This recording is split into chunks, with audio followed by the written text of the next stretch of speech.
Okay, number 25, we've got 10x squared plus 11x minus 6.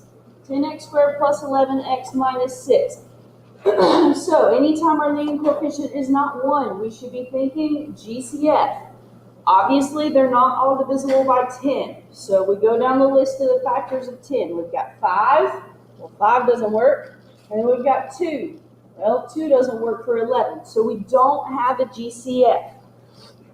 So that means I'm going to jump straight to slip, divide, slide. Okay, I'm going to go straight to slip, divide, slide.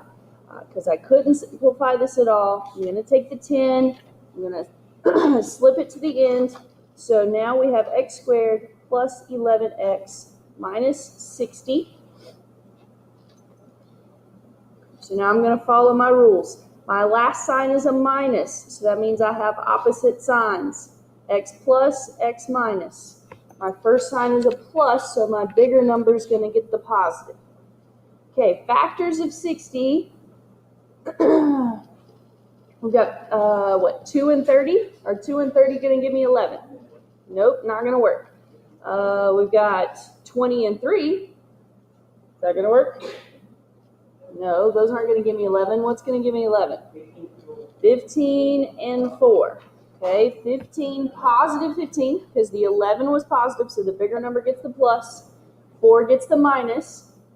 We've got to divide by what we slipped, so we divide by 10. Now, this has not happened up to this point before. 15 over 10 does reduce. Okay, so if you can't reduce that, excuse me, in your head, you need to put 15 over 10 in your calculator and press math enter to turn it into a reduced fraction, and it reduces that to 3 over 2. So we have x plus 3 over 2. Okay. 4 over 10 also reduces. Both of those are divisible by 2. So you can divide both of them by 2, or you can use your calculator to turn that into 2 over 5. And then final step, we slide those back, 2x plus 3, 5x minus 2. And as always, you can FOIL it back out to check. I'm going to do that over to the side. 2x times 5x is 10x squared. The outside, 2x times negative 2 is negative 4x. The inside, 3 times 5 is positive 15. And the last, 3 times negative 2 is negative 6. So negative 4x plus 15x is 11x. That's my original problem there. 10x squared plus 11x minus 6. We're good. Okay, so that's what happens when our A is, we call numbers like 10 composite. When they have multiple factors, they're called composite numbers. So that's how we deal with those. Let's go ahead and look at number 31 while we're on that train of thought. Okay, 31. We've got 27b squared plus 303b plus 66. All right, 27, we want to see if that's the GCF.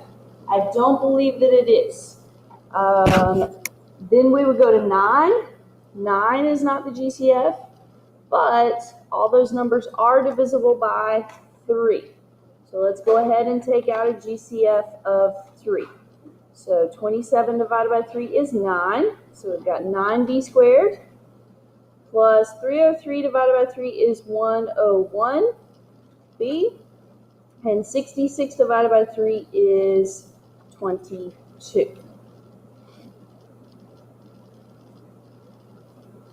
Okay, now 9 is another composite number. 9 and 1 are not its only factors.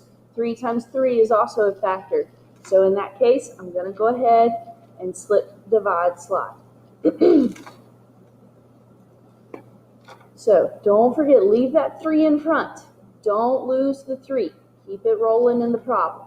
So we've got b squared plus 101b plus, I don't know what 22 times 9 is right off the top of my head. Thank you. 198. All right, now this one's got a little bit bigger numbers. We're going to have to play around with the factors a little bit more, but it's really easy to put my signs in here because 198 is positive and the first sign's positive, so it's B plus and B plus. Okay, when you've got a double positive, you do plus and plus. Thanks, sir. Okay, so let's see here. Factors of 198 that are going to combine to give me 101. I don't know. Let's try 6. That's not big enough. How about we go the other way? How about we try 2? There we go. 2 and 99. 2 and 99.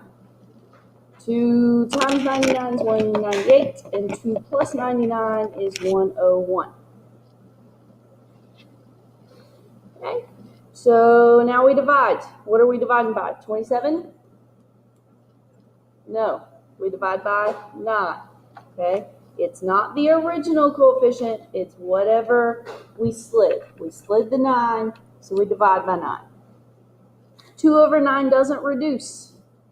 So we can just slide it back. 9b plus 2.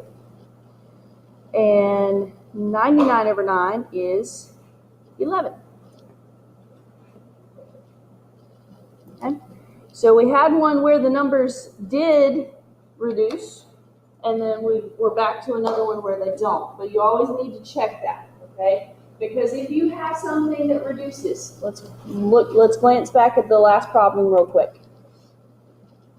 If we had not reduced to 15 over 10, if we had just slid the 10, we would have been in trouble. Because if we slid the 10 for both of them, when we multiplied it back out, we would have had 10x times 10x, which is 100x squared.